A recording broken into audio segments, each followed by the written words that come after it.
ओम नमो आदेश सत्य नमो आदेश नवनाथ गुरुजी करू आदेश अलग पुरुष निरंजन को करू आदेश जय माता भगवती पार्वती सकल जलस्वरूपिणी हर हर महादेव शिव शंभो। आज महाराष्ट्रातले जितके पण साधक व साध्वी आहेत त्या सर्वांना मला काही सांगायचे, तर ध्यानपूर्वक तुम्ही सर्वांनी ऐका. सर्वांनी म्हणजे सर्वांनीच ऐका. काय जितके पण नाथ संप्रदायाचे साधक आहेत त्यांनी पण सर्वांनी नीट ऐका. तर ही जी आपली महाराष्ट्राची जी भूमी आहे हे साधू संतांची पवित्र भूमी पुरातन काळापासून मानलेली आहे. हे सर्वांनाच माहिती आहे. जेवढे जेवढे मोठे मोठे कीर्तनकार आहेत, जे पण कीर्तनकार शिकतात किंवा काय आहे, त्यांना अभ्यासाद्वारा पण ह्या सर्व गोष्टी माहिती आहेत. आणि जे पण काही काही चांगले चांगले मानतात किंवा ज्यांना चांगली चांगली नाथांची प्राप्ती आहेत, आपल्या महाराष्ट्रामध्ये अशी मुलं जन्माला आलेले आहेत. तर ते प्रत्येक जातीमध्ये जन्माला आलेले आहेत. काय म्हणजे प्रत्येक म्हणजे प्रत्येक, मी तर फक्त मनुष्य जातच मानतोय, पण प्रत्येक लोकांना त्याच्यातले जे पण साधक असतील साध्वी असतील, त्याच्यात छोटे असो मोठे असो किंवा काय असो, जास्त प्रमाणामध्ये छान छान प्राप्ती आहेत. काय आहेत तर सर्वांना छान छान, काही काही लोकांना भरपूर त्यांच्या कर्मफळानुसार, त्यांच्या तपफळानुसार, त्यांच्या कर्तव्यानुसार, त्यांच्या भक्ती अनुसार, त्यांच्या साधण्यानुसार, त्यांच्या तपफळानुसार त्यांना सर्व ते प्राप्त आहे. तर सर्व साधकांनी व साध्वींनी ध्यान धरून ऐका. काय हे जे आपण साधना करतोय किंवा प्राप्ती करतोय किंवा सर्व गोष्टी करतोय, या जे आपल्याला मिळालेले आपल्या भक्तीनुसार मिळालेले, पण आपल्याला येणाऱ्या पिढीला किंवा भविष्य, उज्ज्वल भविष्य जे नवीन पिढीचा आहे त्यांना आपण काय देऊन जाऊ शकतो, किंवा त्यांना आपण काय ज्ञान देऊ शकतो, किंवा त्यांना आपण काय प्राप्ती देऊ शकतो, किंवा त्यांना काय सत्य कर्म धर्माचा मार्ग देऊ शकतो, हे आपण केलं पाहिजेत. पुरातन काळापासून संत लोकांनी, साधू संतांनी, महांतांनी, ऋषी मुनींनी, समस्त तपस्वींनी ज्या वेळेस म्हणजे कुठले पण ज्यावेळेस अधर्माचे कार्य काय व्हायला लागले, तर त्यावेळेस सर्वात पहिलं साधू संतांनी केलेलं आहे. पण नाथ संप्रदाय ह्या भूकलियुगामधला सर्वश्रेष्ठ संप्रदाय आहे. सर्वात म्हणजे सर्वात, असे अनेक से, पण नाथांसारखी सिद्धी प्राप्ती कोणीच केलेली नाहीये. हे सर्व नाथगणांना, नाथ भक्तांना, नाथ साधकांना सुद्धा आणि नाथ साध्वींना सुद्धा हे सर्व गोष्टी माहिती आहेत. पण सर्वात महत्वाचं एक आहे की तुम्हाला सगळंच प्राप्ती आहे, सर्वांनाच खूप छान छान प्राप्ती आहेत. बघतोय मी अनेक व्हिडिओ येतात, ते नाथांच्या बद्दल येतात, ते दिव्य भाषा बोलतात, ते अनेक प्रकारचे. माझं म्हणणं काय आहे माहिती का, आपण सर्वांनी काय केलं पाहिजे, तुम्ही ज्या ठिकाणी आहे, ज्या ठिकाणी, आता समजा मी सत्यकर्म धर्माने चालतोय, मी असं नाही बोलत किंवा मी असं नाही समजत की मला तुम्ही सर्वश्रेष्ठ महाराज समजा किंवा मला मोठे महाराज समजा. मी महाराज सारखं नाही वागत. माझं फक्त कसं आहे माहिती का, मी साधक आहे, मी साधक किंवा मी सेवा करतोय, माझी भक्ती माझ्यापाशी, किंवा मी दिखाव्यासाठी कुठं शोपन करत बसत नाही किंवा काय नाही, महाराजबाजी पण करत बसत नाही.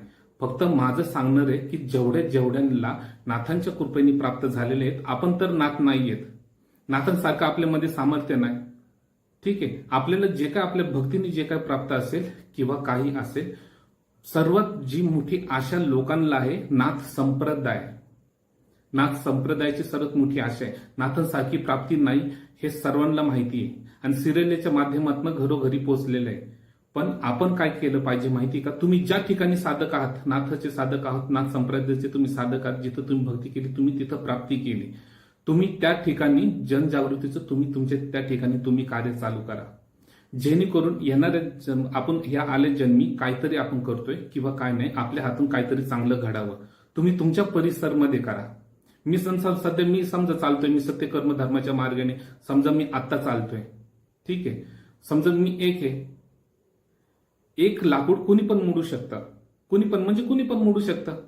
पण ज्या वेळेस सर्वे ज्यावेळेस साधक, ज्यांनी खरी प्राप्ती केलेली आहे, जे साधक आहेत, साध्वी आहेत, त्यांनी त्यांच्या त्या ठिकाणी स्वतः सत्य कर्म धर्म अनुसार, आता धर्मगुरु मच्छिंद्रनाथांनी तर कसं पूर्ण साबरी विद्याची स्थापना केली, सर्वांची स्थापना केली त्यांनी, बरोबर, नाथ संप्रदायाची, नाथांची एक एक नाथांची उत्पत्ती झाली त्यांच्या माध्यमातून, आणि त्यांनी सत्यकर्म धर्मासाठी जे साबरी बाळ आहे किंवा साबरी विद्याचं जे काही ते प्रसार वगैरे केलं, पण त्यांनी केलं जन हेतूसाठी, जन कल्याणासाठी. तर माझं काय म्हणणं आहे माहिती आहे का, तुम्ही जे पण तिथं आहात त्या ठिकाणी तुम्ही साधना करताय, साधी भोळी भक्ती करताय, लोकांची सेवा करताय, लोकांचं तुम्ही कोढं पाहताय, आनंदाची गोष्ट आहे. तुमच्या हातातून ते कार्य होते. अजून पण आनंदाची गोष्ट आहे, जेणेकरून तुमचा आत्मविश्वास नाथांप्रती अजून प्रबल होते. नाथांची तुम्ही प्राप्ती करता, भक्ती करता, खूप छान आहे. पण तुम्ही तुमच्या त्या ठिकाणी, ज्या ठिकाणी तुम्ही राहता, तुमच्या त्या परिसरामध्ये सत्यकर्म धर्मानुसार तुम्ही त्याचा प्रचार तुम्ही करावा. त्याचा प्रचार ह्याच्यासाठी करावा की फक्त तुमची जी साधना आहे त्या साधनेच्या तपबळानुसार तुम्ही तुमचे कार्य करा, जेणेकरून तुमचे सामर्थ्य अनुसार, तुमच्या भक्ती अनुसार लोक तुमच्याकडे येणारे. काय आता लोक आपल्याकडे जे येणारे असतात सर्व चांगलेच असतात असं नाहीये, त्याच्यात नीच लोक पण असतात, ते वाईट लोक पण असतात ते.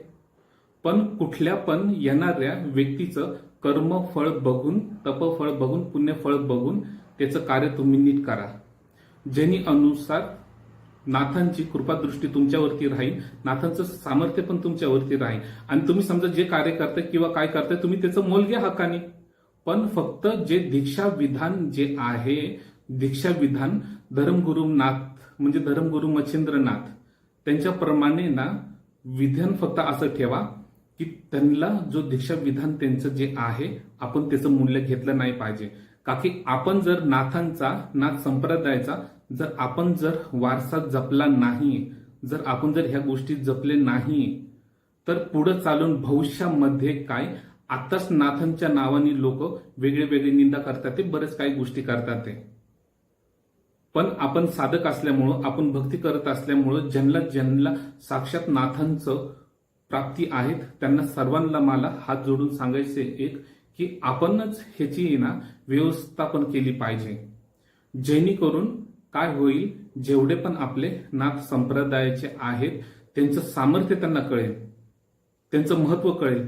तुम्ही आता मढीला जत्रेला जातात लोक कित्येक वर्षापासून, 30 ते 40, 50 वर्षापासून, कोणी 150, 200 वर्षापासून जी परंपरा आलेली आहे किंवा काय नाथांचं जे काय आहे सगळं करतात, ते सर्व कावडी वगैरे सर्व घेऊन जाणं, सर्व गोष्टी करतात, ते सर्व प्राप्ती करतात. त्या ठिकाणी भाविक येतात ते किंवा काय काय आहे, लोकांना कळतंय नाथांचं सामर्थ्य काय आहे किंवा काय नाहीये.